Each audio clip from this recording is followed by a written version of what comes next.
There are other things that are kicking around in budgetary proposals that could really curtail or eliminate our ability to do lots of the other creative planning that we'd like to take advantage of. You know, some of them are that they were looking to restrict the ability to use generation skipping trusts. You know, some of the planning that we do, you can put assets in trusts and they can pass on to several generations of people, estate tax-free, depending on what state you live in. Well, the government, you know, had said in one of the budgetary proposals, we're going to limit that to 90 years. So that's a restriction.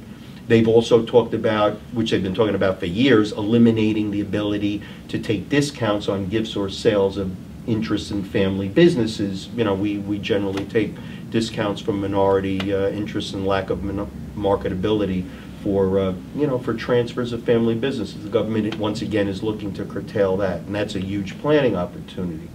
So to me, the combination of this very large gift tax exemption, especially leveraged over two people, the ability to utilize generation skipping trusts, discounts on marketability, liquidity for family interests, minority interests, coupled with where AFR interest rates are today. I think the midterm AFR is like a point.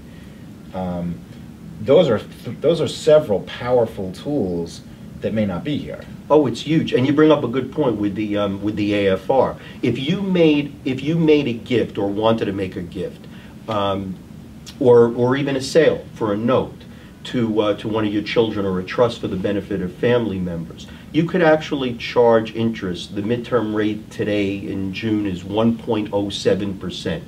So in effect, you could really freeze value. You could have an interest-only note for up to 9 years at 1.07%. It's remarkable. And what that basically means is whether you did a gift, a sale, a loan, any amount that's owed back to you, all you really have to do is you would have to earn more than 1.07% to make this transfer successful. And that concept overlays into many of the planning strategies that we've spoken about. I mean, it doesn't even have to be that complicated.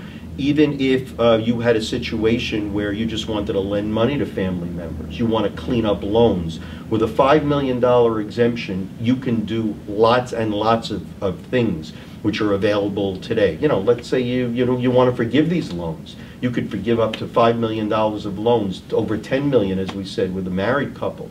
So it's an opportune time to take a look at this thing, because we may never see this this opportunity again. For a person who's sitting out there with a bunch of loans that they've made in a previous periods to sell assets, let's say to some intentionally defective grantor trust that they created.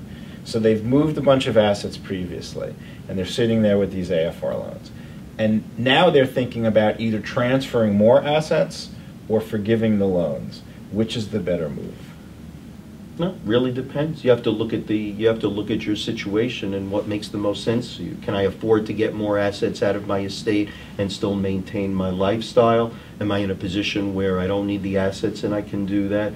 The beauty of the question is there's lots of different choices that we can take a look at today, when these opportunities may not be available once we hit January.